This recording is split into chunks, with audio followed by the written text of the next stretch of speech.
Can fashion ever really be ethical? Fashion doesn't really have a purpose. Clothing covers us up and protects us from the sun or the cold or whatever, but they don't need to be fancy or creative necessarily to be functional. Fashion incorporates an art form into clothing. It's basically just clothes, but you looked at it a little too long and thought about it a little too hard, and now it has like meaning or a story or something. Clothing is wasteful. There's already way too much clothing on this planet, and half of it is in landfills and the other half of it is in my closet. It's also just wasteful to make a new piece. There are lots of scraps of fabric you don't use, broken needles, empty bobbins, stuff like that. And it's like you don't really have a use for it, so most people just throw that stuff away. It's also very labor intensive, but also oftentimes does not pay well. And depending on where you go, shopping secondhand might not be the best idea either. If you're going to a mainstream chain thrift store, they're major companies, they're gonna have their drawbacks. It's to be expected. Any major company you go and shop at has its issues. Knowing how much clothing is too much to own is difficult. It's better off in your closet than in a landfill, right? Is it selfish or self-centered to own so much clothing? Being minimalist seems kind of boring,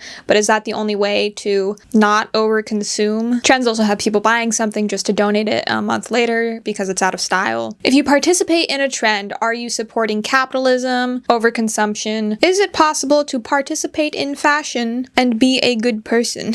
Participating in a trend isn't the end of the world. I still have pieces that were trendy years ago that I still wear because I genuinely like them. It takes a level of self-awareness, I think, to participate in fashion without feeding into a lot of these things. Because you have to know, is this something that I am going to wear for any long duration of time, or am I going to donate it in a month? Asking yourself that question is self-reflection and important if you want to make good conscious decisions when shopping or doing anything, really. Thrifting can be great for so many reasons. It's obviously better for the environment than shopping new, but it's also cheaper than finding a small artist, though if you have the money you should do that too. You get unique pieces and find kind of investment pieces without it being such a big blow to your bank account. I think it's also a really good way to learn the difference between something that's cheaper and made of cheaper materials versus something that's expensive and made from nicer materials, because they're all in the same place. You go to a fancy store, they're not going to have the super cheap fast fashion stuff there because they don't sell that. But thrift stores sell all of it. You get to see them side by side. Now, I don't want to dog on people for buying from fast fashion places because it does take time and people don't have time necessarily to go to thrift stores or estate sales and like build up their wardrobe like that. Fashion can be ethical if you are intentional about where you make your purchases